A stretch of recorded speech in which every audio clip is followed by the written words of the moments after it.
ಅವರು ಕೇಳಿದಾಗ ಇವರು ಕೇಳಿದ್ದು ಒಂದು ಪ್ರಶ್ನಕ್ಕೆ, ಸಿದ್ದರಾಮಯ್ಯ ಅವರು ಕೇಳಿದ್ದು ಒಂದು ಪ್ರಶ್ನಕ್ಕೆ, ಶಿವಕುಮಾರ್ ಕೇಳಿದ್ದು ಒಂದು ಪ್ರಶ್ನಕ್ಕೂ ಕೂಡ ಅವರು ಉತ್ತರ ಕೊಟ್ಟಿಲ್ಲ. ಇಂಥ ಕೆಟ್ಟ ಸರ್ಕಾರಕ್ಕೆ ನೀವು ತೆಗೆದು ಹಾಕ್ಬೇಕು, ಇಟ್ಕೊಳ್ಬೇಕು. ತೆಗೆದು ಹಾಕ್ತಿರಲ್ಲ, ಏನು ಇಷ್ಟು ಜನ ಸೇರಿ ತೆಗೆದು ಹಾಕ್ತೇವಂತ ಹೇಳಿ ನಿಮ್ಮ ಒಂದು ಧ್ವನಿಗೆ ಅವ್ರು ಓಡಿ ಹೋಗ್ಬೇಕು. ಆ ರೀತಿಯಾಗಿ ಹೇಳಿ ಬಂಧುಗಳೇ, ಕಾಂಗ್ರೆಸ್ ಪಾರ್ಟಿ ಸಾಕಷ್ಟು ಈ ದೇಶಕ್ಕೆ ಕೆಲಸ ಮಾಡಿದೆ. ಒಂದು ಕಾಲದಲ್ಲಿ ಕೋಲಾರ ಜಿಲ್ಲೆ ಅಂದರೆ ಬರಗಾಲ ಪೀಡಿತವಾದಂಥದ್ದು.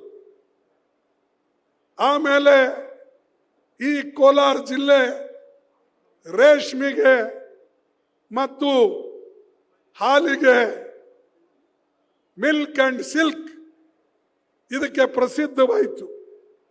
ಈಗಂತೂ ನಮ್ಮೆಲ್ಲ ಕೋಲಾರ MLA ಅವರ ಪ್ರಯತ್ನದಿಂದ, ಕಾಂಗ್ರೆಸ್ ಪಕ್ಷದ ಸರ್ಕಾರದ ಸಹಕಾರ ಬೆಂಬಲದಿಂದ ನಿಮಗೆ ಇವತ್ತು ಸಾಕಷ್ಟು ನೀರು.